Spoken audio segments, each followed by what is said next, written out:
और तू उसका नाम यीशु रखना, क्योंकि वह अपने लोगों का उनके पापों से उद्धार करेगा।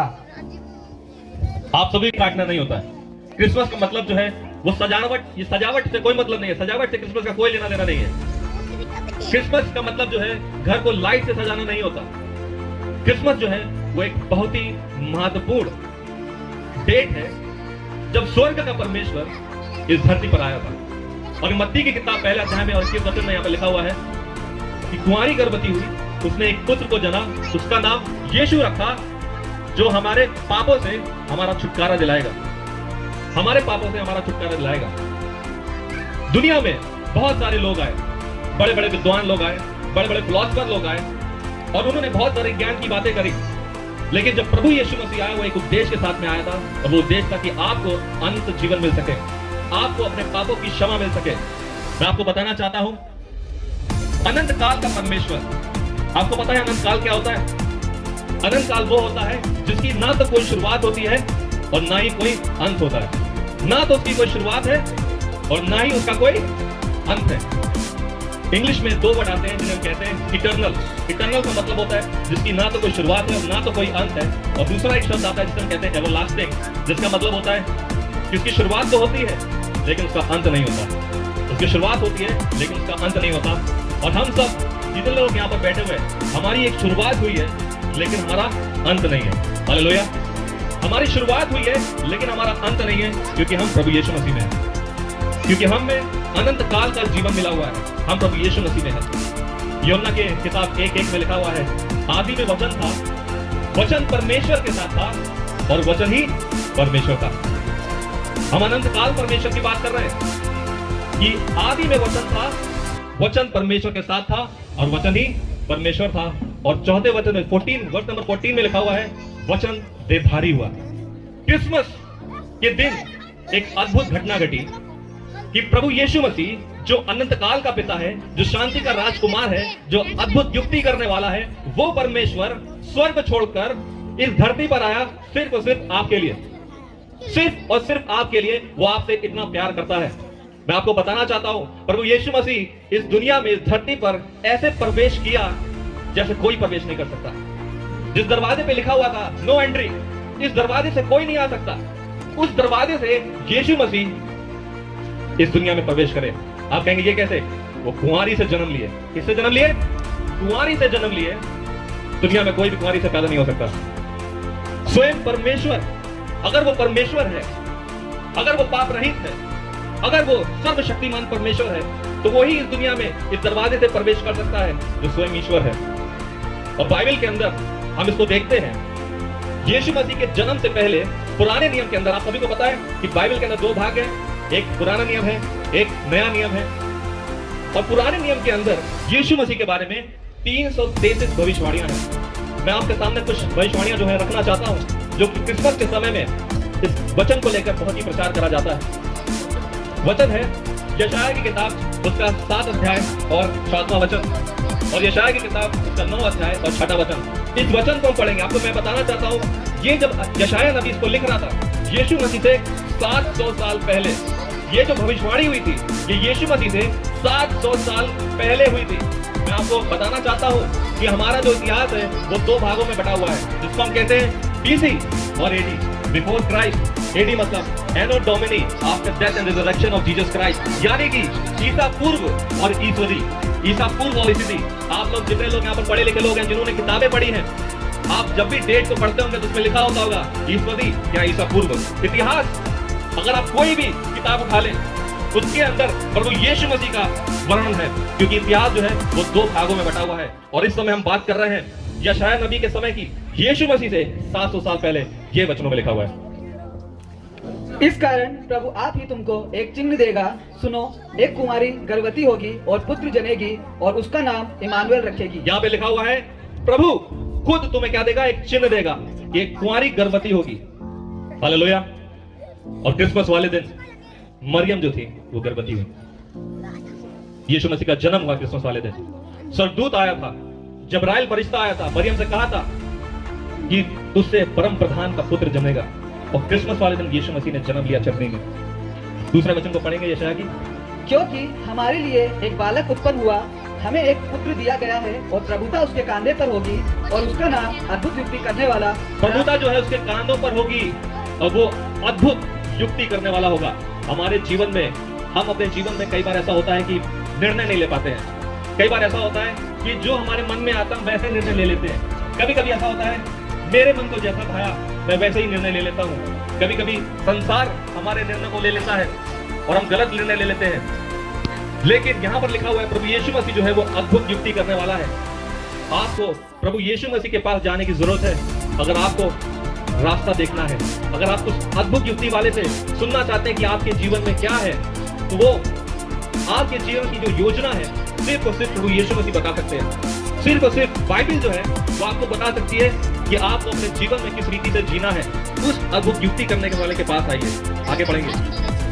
उसका नाम अद्भुत युक्ति करने वाला, पराक्रमी परमेश्वर, अनंत काल का पिता, चमत्कार करने वाला परमेश्वर, शांति का राजकुमार रखा जाएगा। शांति का राजकुमार, अनंत काल का पिता। उसकी प्रभुता सर्वदा बढ़ती रहेगी। उसकी प्रभुता जो है सदा बढ़ती रहेगी। उसकी शांति का अंत ना होगा। उसकी शांति का अंत ना होगा। इसीलिए मैं उसको दाऊद की राजगद्दी पर इस समय से लेकर सर्वदा के लिए न्याय और धर्म के द्वारा स्थिर किए हुए और संभालते रहेगा। यस, आमेन। यहाँ पर लिखा हुआ परमेश्वर जो पवित्र परमेश्वर है, जो सर्वशक्तिमान परमेश्वर है, जो सर्वव्यापी परमेश्वर है, उसने अपना घर छोड़ा, स्वर्ग का प्यारा, परमेश्वर का पुत्र, परमेश्वर का वचन, वो इस धरती पर प्रवेश हुआ सिर्फ और सिर्फ आपके लिए। वो भी उस दरवाजे से जिस दरवाजे पे लिखा हुआ था नो एंट्री। इस तरीके से कोई भी इस दुनिया में नहीं आ सकता, लेकिन परमेश्वर ने इसको करके दिखाया। आपको पता है सिर्फ परमेश्वर ही है जो आपके जीवन को बदल सकते हैं। आपको जरूरत है कि आप अपने पूरे जीवन को परमेश्वर को दे दीजिए। सिर्फ परमेश्वर ही है जो आपका सही संचालन कर सकते हैं। सिर्फ परमेश्वर ही है जो भविष्य को जानते हैं और कोई नहीं जानता। बहुत सारे लोग हैं क्या करते हैं, हस्त रेखा विज्ञान के पास जाते हैं। अरे देखो भाई साहब मेरी रेखाएं पढ़ लो, क्या लिखा हुआ है इसमें, मुझे मेरे भविष्य के बारे में बता दो, क्या लिखा हुआ है इसमें। आपका भविष्य भाई लिखा हुआ है, भविष्य में क्या होने वाला है, आपको हाथ पढ़वाने की जरूरत नहीं है। एक जगह मैं गया, वहां पर लोग भीड़ लगाए हुए थे, तो वहां पे एक तोता बैठा हुआ था, और जो तोता था वो काट के पत्ते उठा रहा था, और तोता जो था उनके भविष्य को बता रहा था। लोग दुनिया में भटके हुए हैं, लोगों को पता नहीं है कि शैतान भी उनके पीछे लगा हुआ है, आपके जीवन को खराब करने की वो लगा हुआ है। हमारे जीवन में पाप है। तोते से पूछ रहे हैं मेरा भविष्य क्या होगा, तोता तोते से पूछ रहे हैं, और तोता काट उठा रहा है, और लोग उसके पास आ रहे हैं, उस पर विश्वास कर रहे हैं। मैं आपको एक बात बताना चाहता हूं, क्या सही और क्या गलत है इसको पहचानना हमारे लिए कोई बड़ी बात नहीं है। बहुत ही आसानी से पहचान सकते हैं कि क्या सही और क्या गलत है, क्योंकि परमेश्वर ने हमको इस रीति से बनाया है, क्योंकि हम जानते हैं कि जो मैं कर रहा हूं ये सही है कि गलत है। मैं जानता हूं, मुझे पता है। जब कोई आदमी चोरी करने जाता है तो उसका दिल जो होता है कंपित हो जाता है। मैं चोरी करने जा रहा हूं, दिल धड़कने लगता है, कंपित हो जाता है। उसको मालूम है कि मैं ये गलत काम करने जा रहा हूं। इसीलिए क्या सही है और क्या गलत है, इसके बीच के फर्क को पहचानना हमारे लिए कोई मुश्किल बात नहीं है। हम इस बात को जानते हैं, क्या मेरे लिए भला है, क्या मेरे लिए बुरा है, इसको मैं जानता हूं। लेकिन बुद्धिमत्ता, डिसर्नमेंट की जरूरत वहां पर होती है जब ये पहचानना होता है कि क्या चीज सही है और क्या चीज लगभग सही है। मेरी बात को ध्यान से सुनिएगा। क्या चीज सही है, सत्य है, यूनिवर्सल ट्रुथ है, और क्या चीज लगभग सही है। शैतान जो है आपके जीवन में लगभग सही चीज को लेकर आता है।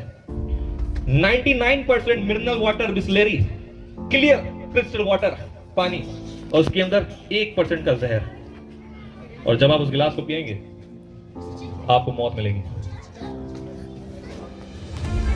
इसीलिए डिसर्नमेंट, बुद्धिमत्ता की हमको जरूरत है। और बाइबल में लिखा है परमेश्वर से मांगो और परमेश्वर तुम्हें देगा। राजा सुलेमान ने परमेश्वर से मांगा, प्रभु आप मुझे बुद्धि दो, और परमेश्वर ने उसको बुद्धि दी। इसीलिए जब भी आप अपने जीवन में कोई भी निर्णय ले रहे हैं तो जरूर सोचिए इस बात को कि क्या चीज सही है और क्या चीज लगभग सही है, और जो लगभग सही है वो 100% गलत है। जो लगभग सही है वो 100% गलत है। मैं आपको बताना चाहता हूं, हमारे 3 दुश्मन हैं। नोट डाउन कर लीजिए, बाइबल लेकर आए हैं, नोट पैड लेकर आए हैं तो लिख लीजिए। इसके अंदर पापी स्वभाव है, और जो भी इसके अंदर उत्पन्न होता है वो बुरा ही उत्पन्न होता है। ये शरीर जो है वो आपसे गलत काम करवाता है, ये आपका विरोधी है, ये आपसे झूठ बुलवाता है, ये आपसे व्यभिचार करवाता है, ये आपसे कुकर्म करवाता है, ये आपसे बहुत सारे गलत काम करवाता है। ये शरीर आपका विरोधी है। अगर आपने इस शरीर को संतुष्ट करने की कोशिश करी तो आप समझ लीजिए कि आप पाप को खाना खिला रहे हैं और पाप को बढ़ा रहे हैं। पाप जो है वो आपके अंदर बढ़ता जा रहा है अगर आप इस शरीर को खिलाते जा रहे हैं। शरीर हमारा दुश्मन है। दूसरा, ये संसार हमारा दुश्मन है। ये संसार जो है वो आपके विरोध में, मैं आपको बताना चाहता हूं, क्योंकि इस संसार का जो खुदा है, जो संसार का भगवान है, जिसको लिखा हुआ है बाइबल के अंदर, वो शैतान। आपको बाहर की संसार की बातें आपको परमेश्वर के पास लेकर नहीं आएगी। आपको वो चीज परमेश्वर के पास लेकर नहीं आएगी। संसार कभी भी आपको परमेश्वर के पास लेकर नहीं आएगा। बॉलीवुड आपको परमेश्वर के पास लेकर आएगा? बॉलीवुड आपको परमेश्वर के पास लेकर आएगा? नहीं लेकर आएगा। वो आपके विरोध में है।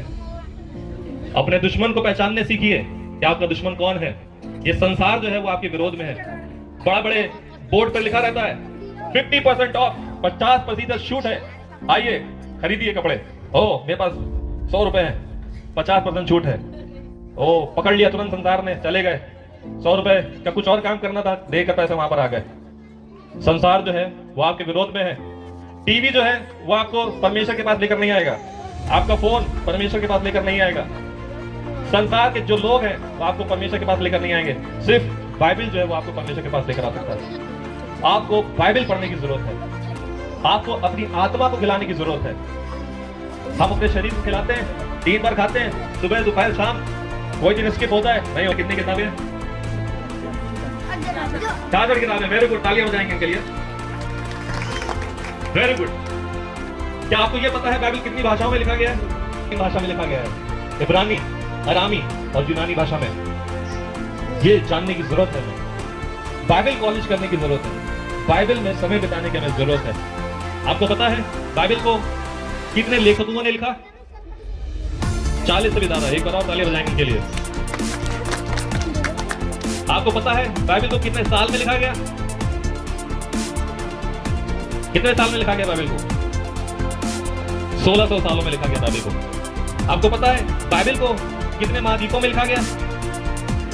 अब हम बहुत गहरे जा रहे हैं। 3 महाद्वीपों में लिखा गया। आपको पता है बाइबल को कितने देशों में लिखा गया? हम और गहरा जा रहे हैं। 13 देशों में लिखा गया। दुनिया में बहुत सारी किताबें हैं जो हो सकता है आपको कुछ अच्छी बातें बता दे, या लगभग सत्य बातें बता दे। हो सकता है दुनिया में बहुत सारी किताबें हैं, लेकिन बाइबल जैसी किताब दुनिया में कोई नहीं है। बाइबल जैसी दुनिया में किताब कोई। और यहाँ पर 2 लोग को बुलाता हूँ, एक पन्ना दे देता हूँ, एक आदमी को, एक दूसरे एक पन्ने को दे देता हूँ और कहता हूँ कि तुम्हारे मन में जो है तुम इस पन्ने में लिखो, तुम्हारे मन में जो है तुम इस पन्ने में लिखो। क्या ये 2 पन्ने एक दूसरे से मैच करेंगे? क्या मिलेंगे? कभी नहीं मिल सकते। लेकिन बाइबल जो है वो मैच करती है। हालेलुया। सिर्फ बाइबल जो है वो मैच करती है। बाइबल ये देखिए, जो बाइबल है ये बहुत जरूरी है हमारे जीवन के लिए। क्यों जरूरी है मैं आपको बताना चाहता हूं। अगर एक मसीह होकर मुझे यही नहीं पता है कि इसकी ताकत क्या है, इसकी सामर्थ्य क्या है, तो हमारा जीवन कभी नहीं बदलेगा। इसकी सामर्थ्य, इसकी ताकत को हमें पहचानना है। अब 4 किताबें हैं हमारे बीच में, और मुझे पहचानना है कि कौन सी किताब परमेश्वर ने लिखी है। तो मैं कैसे पहचानूंगा? सिर्फ बाइबल में लिखा हुआ है। पता है कैसे पहचानेंगे बाइबल कौन सी किताब है? मैंने 4 किताबें पढ़ ली और मुझे पहचानना है कि कौन सी किताब जो है परमेश्वर ने लिखी है। मैं कैसे पहचानूंगा? पता है कैसे पहचानूंगा? क्योंकि सिर्फ बाइबल में भविष्य लिखा हुआ है। हालेलुया। कोई भी भविष्य को नहीं जानता, सिर्फ परमेश्वर जानता है। और यीशु मसीह के बारे में बाइबल के अंदर, पुराने नियम के अंदर 333 भविष्यवाणियां हैं। अगर मेरे पास लंबा समय होता 1-2 दिन का, तो मैं एक-एक करके भविष्यवाणियां आपके सामने गिनता। मीका की किताब 5:2 में लिखा हुआ है कि वो बैतलहम इफ्राता में पैदा होगा। पता है इजराइल देश में 2 बैतलहम थे, और स्पेसिफिक पूरी 40% भविष्यवाणियां हैं, यानी कि 1/3 सिर्फ और सिर्फ भविष्यवाणियां हैं। और मैं आपको बताना चाहता हूं कि लगभग 95% भविष्यवाणियां पूरी हो चुकी हैं। हालेलुया। सिर्फ 5% जो इसकी भविष्यवाणियां इसकी पूरी होना बाकी है। अगर 95 पूरी हो गई तो 5 भी पूरी हो जाएंगी, लेकिन उससे पहले ये पूरी हो आपका जीवन बदलना जरूरी है। आपको प्रभु यीशु मसीह के पास आना जरूरी है, क्योंकि अगर आप प्रकाशित वाक्य की किताब पढ़ेंगे तो आपके पैरों के तले जमीन खिसक जाएगी। प्रभु यीशु मसीह के चित्र को देखेंगे तो आप घबरा जाएंगे। उसके चेहरे पे इतना तेज है कि आप देख नहीं सकते। उसका चेहरा, जो उसके चेहरे के तेज के आगे सूरज की रोशनी कम पड़ जाती है। हम देखते हैं अरे नन्ना मुन्ना बालक पैदा हुआ क्रिसमस वाले दिन।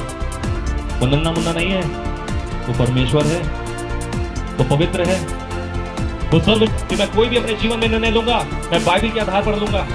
जो पता है मैं परमेश्वर के वचन के सुनकर ही मैं लूंगा। अगर कोई आपसे कह रहा है, वचन को तोड़ के बता रहा है आपके सामने, मैं आपको बताना चाहता हूं शैतान को भी वचन मालूम है। यीशु मसीह के पास आता है 4 अध्याय में और कहता है तुम परमेश्वर के पुत्र हो तो कह दो इस पत्थर से कि रोटी बन जाए। और वो कहता है, यीशु मसीह रिप्लाई देता है, लिखा है। वचनों से अपने जीवन को भरिए और सिर्फ परमेश्वर का वचन ही आपको बदल सकता है। आपको आपकी लालसा में गिरने नहीं देगा परमेश्वर का वचन, अगर आप आत्मा से भरे हुए हैं। शैतान कहता है यीशु मसीह से, अगर तू परमेश्वर का पुत्र है तो नीचे कूद जा, क्योंकि लिखा है। वो भी इस्तेमाल करता है, वो भी कहता है लिखा है, वो भी बाइबल कोट कर रहा है, कह रहा है लिखा है। परमेश्वर स्वर्गदूतों को आज्ञा देगा और वो तुम्हें हाथों हाथ उठा लेंगे ताकि तुम्हारे पैर में ठेस ना लगे। वचन तोड़ दिया वहां पर।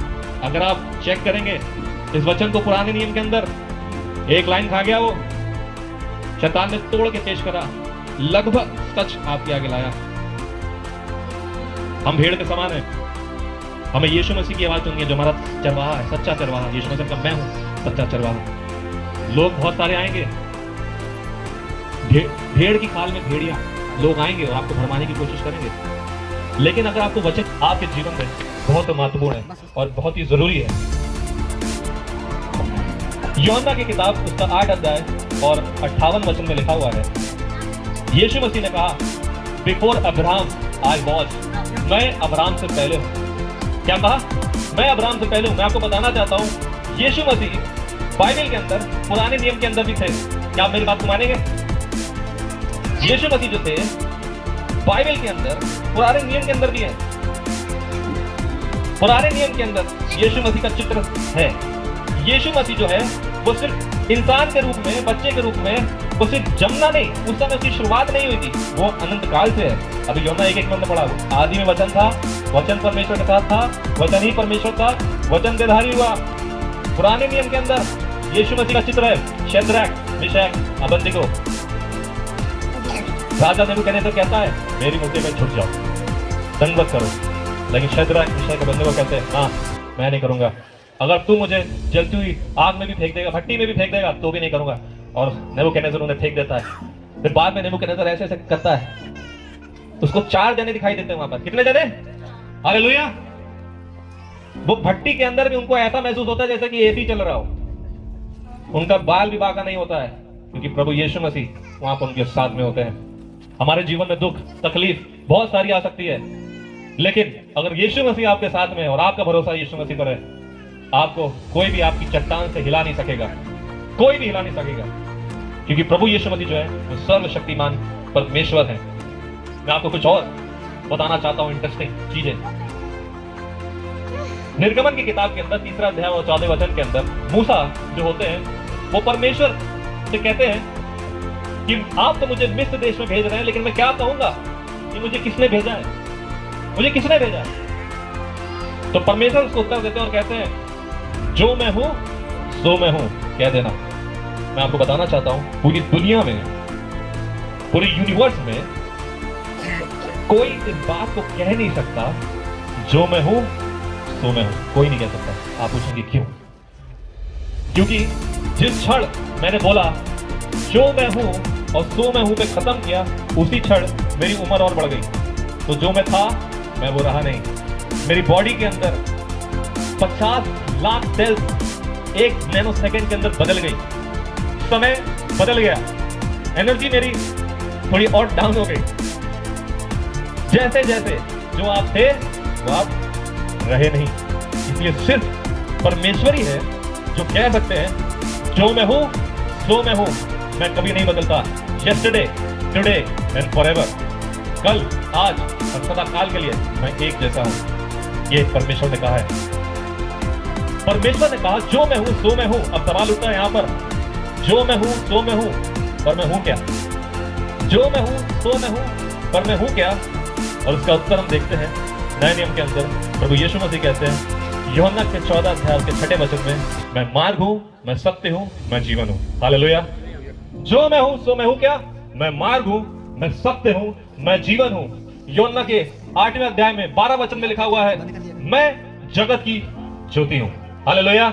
जो मैं हूं सो मैं हूं क्या? मैं जगत की ज्योति हूं। प्रकाशिक वाक्य किताब में लिखा हुआ है, यीशु मसीह कहते हैं I am the alpha and omega, मैं अल्फा और ओमेगा हूं। मैं अल्फा ओमेगा हूं, मैं था, मैं हूं और मैं रहूंगा। यीशु मसीह ने कहा मैं अच्छा चरवाहा हूं। जो मैं हूं सो मैं हूं, मैं क्या हूं? मैं अच्छा चरवाहा हूं। यीशु मसीह ने कहा मैं जीवन हूं, मैं पुनरुत्थान हूं, मैं जीवन हूं, मैं पुनरुत्थान हूं, मैं द्वार हूं। और सिर्फ परमेश्वर ही कह सकते हैं। तो बाइबल यीशु मसीह इस बात को साबित करते हैं कि वो जो थे वो कौन थे? जो मैं हूं सो मैं हूं। इसलिए यूहन्ना के 8:38 में वो कहते हैं बिफोर अब्राहम, अब्राहम से पहले मैं हूं। जब वो इस बात को कोट कर रहे हैं मैं हूं, तो जितने लोग वहां पे फरीसी लोग होते थे, जो सदूसी लोग होते थे, वो पत्थर उठा के यीशु मसीह के पीछे आते थे मारने के लिए, क्योंकि वो क्लेम करते थे कि मैं ईश्वर हूं। मैं कौन हूं? मैं ईश्वर हूं। यीशु मसीह इस दुनिया में ऐसे आया जिस दरवाजे पे लिखा हुआ था नो एंट्री, और यीशु मसीह ऐसे दरवाजे से गया जिस पर लिखा हुआ था नो एग्जिट, कोई इस दरवाजे से जा नहीं सकता। यीशु मसीह कब्र फाड़ कर बाहर निकल गए। हालेलुया।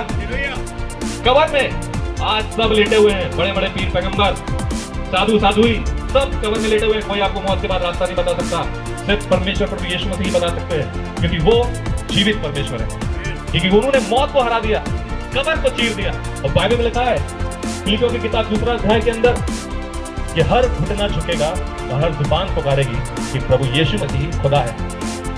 अभी झुक जाए तो अच्छी बात है, आराधना में अगर अभी झुक जाए, वरना एक समय आएगा कि दुख में दुखेगा, पीड़ा में दुखेगा। बाइबल में लोग कहेंगे हाय हाय मैंने क्यों नहीं पहचाना, तो मसीहा दोबारा आएगा। अभी झुक जाए तो अच्छा है, आप घुटने आराधना में, वरना एक दिन तो आएगा, क्योंकि बाइबल में लिखा हुआ है हर एक घुटना झुकेगा, हर एक जुबान पुकारेगी कि प्रभु यीशु मसीह खुदा है। प्रभु यीशु मसीह जो है वो सर्वशक्तिमान ईश्वर है, और वो ऐसे दरवाजे से संसार से गए जिस पर लिखा हुआ था नो एग्जिट, कोई बाहर नहीं जा सकता, लेकिन उन्होंने कब्र को फाड़ दिया, कब्र को चीर दिया, मौत को हरा दिया, 3 दिन के बाद जीवित हो गए। और उन्होंने कहा जो मुझ पर विश्वास करेगा वो अनंत जीवन पाएगा। हालेलुया। हमें अपने जीवन में अपने पापों की क्षमा पाने के लिए कुछ भी करने की जरूरत नहीं है, सिर्फ परमेश्वर पर विश्वास करना है। मैं 100% गारंटी दे सकता हूं, आश्वासन दे सकता हूं कि मैं अगर मेरी अभी मृत्यु हो जाए यहां पर, मेरी आंख यहां बंद होगी और स्वर्ग में खुल जाएगी। मैं जानता हूं मैं स्वर्ग में जाऊंगा, क्योंकि मैं प्रभु यीशु मसीह पर विश्वास करता हूं। मैं आपको एक कहानी बताना चाहता हूं, ये बहुत ही इंटरेस्टिंग कहानी है। एक बार एक लड़की थी और वो गाड़ी चला रही थी, गाड़ी चलाते चलाते उससे एक्सीडेंट हो जाता है। एक्सीडेंट होने के बाद पुलिस आती है, उसको पकड़ती है और कोर्ट पे ले जाती है, उसके ऊपर केस चलता है, मुकदमा होता है, और जज वहां पर बैठा हुआ है, और जज कहता है तुम्हें 10 साल की सजा होती है, या तो 10 साल की सजा लो या तो 10 लाख रुपए भरो। अब जो लड़की होती है वो रो रही होती है, वो बिलख रही होती है, वो पहले से ही कर्जे में होती है, उसके पास इतने पैसे नहीं होते कि वो अपना जुर्माना भर सके। अब वो रो रही है, विनती कर रही है, जज साहब मुझे माफ कर दो जज साहब। क्या जज साहब माफ करेंगे? क्या जज साहब माफ करेंगे? माफ नहीं करेंगे। क्यों नहीं करेंगे? क्योंकि वो वहां पर न्याय करने बैठे हैं। क्या करने बैठे? न्याय करने बैठे हैं। परमेश्वर न्याय करने वाला है, न्याय करने बैठे हैं, माफ नहीं करेंगे। लेकिन कहानी में थोड़ा ट्विस्ट है। जज साहब जो थे वो अपनी कुर्सी से उठे, उन्होंने अपना काला कोट निकाला, नीचे उतर कर आए, जेब से चेकबुक निकाली, 10 लाख रुपए भरे और लड़की को दे दिया और कह दिया कि भुगतान कर देना। अब लड़की आजाद हो गई। अब उसको जेल जाने की जरूरत है? नहीं जरूरत है। लेकिन आप पूछेंगे कि जज ने उस लड़की का भुगतान क्यों भरा? राइट? क्या पूछेंगे कि आखिर में जज ने उस लड़की का भुगतान क्यों भरा? मैं आपको बताना चाहता हूं, क्योंकि जो जज था वो उस लड़की का पिता था। कौन था? पिता था। वैसे ही प्रभु यीशु मसीह परमेश्वर जिसने सूरज चांद सितारे बनाए, जो आपसे प्रेम करता है, वो इस धरती पे इसलिए आया क्रिसमस वाले दिन, ताकि आपके गुनाहों के लिए, आपके पापों के लिए वो भुगतान कर सके। बाइबल में लिखा हुआ है पाप की सजा मृत्यु है, और उस मृत्यु को, सारे संसार के पाप को प्रभु यीशु मसीह ने अपने ऊपर ले लिया और वो मारा गया, लेकिन वो स्वयं परमेश्वर था, वो तीसरे दिन जी उठा। हालेलुया। परमेश्वर है जो है वो आपका पिता है, और वो आपसे प्रेम करता है, और उसने आपके पापों के लिए भुगतान भर दिया है। आपको सिर्फ इतना सा करना है कि प्रभु यीशु मसीह पर विश्वास करना है, और जिस क्षण आप विश्वास करेंगे, बाइबल में लिखा है जो प्रभु यीशु मसीह के नाम को पुकारता है वो अनंत जीवन पाता है। आइए हम अपने सर को झुकाएं और प्रार्थना करें। अगर हेलो दोस्तों, और हम लोग यहाँ पर इस समय मसूरी पहुंच चुके हैं, और मैं अपने बहुत ही प्यारे मित्र जिनके साथ मैंने वाइवा में DTS की ट्रेनिंग करी है, बबलू भाई के साथ में हूँ, और इससे मिलकर मैं बहुत ही खुश हूँ। और ये ट्रिप को इन्होंने ऑर्गेनाइज करा है।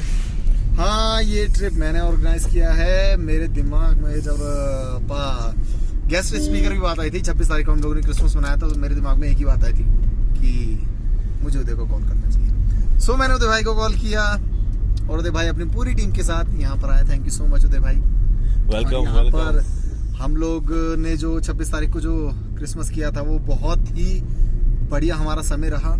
वो एक मिनिस्ट्री का टाइम था उदय भाई के लिए, सबके लिए, और मेरे लिए खासकर बहुत ज़्यादा यादगार था। लोग काफ़ी खुश थे उदय भाई की प्रीचिंग से और टीम की वर्शिप से। बहुत बढ़िया लगा था लोगों को भी और मुझे भी, और उम्मीद है कि उदय भाई को भी काफ़ी अच्छा लगा होगा।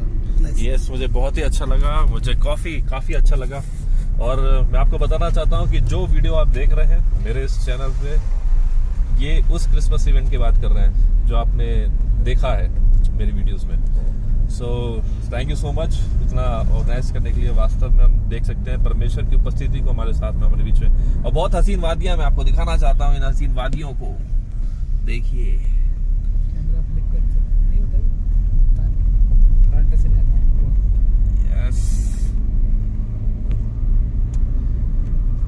ये है मसूरी की हसीन वादियां।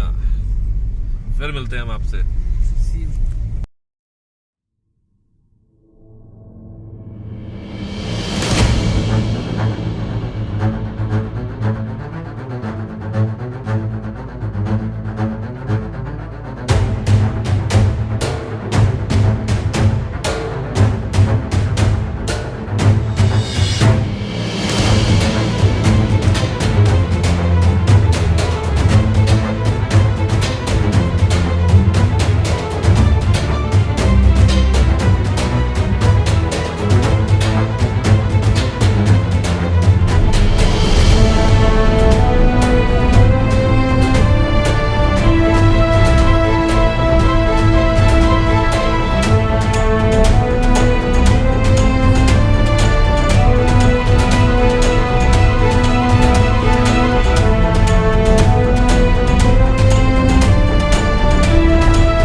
So right now I am in Mussoorie, this place called Dhanolti.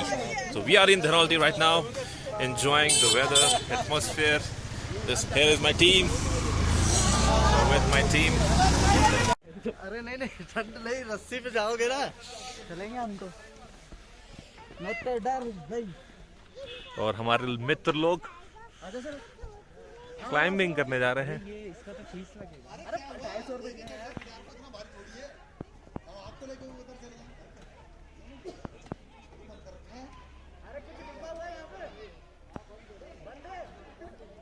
भैया यार, इनको इंस्ट्रक्शन पढ़ा, हिंदी में ही लिखा है। उसे भैया हिंदी में ही लिखा है। सौरभ तुम आजा, अपन नहीं चलेंगे। और फोटो तो ले ही सकते हो। वीडियो बन रहा है। बंद है और ये बंद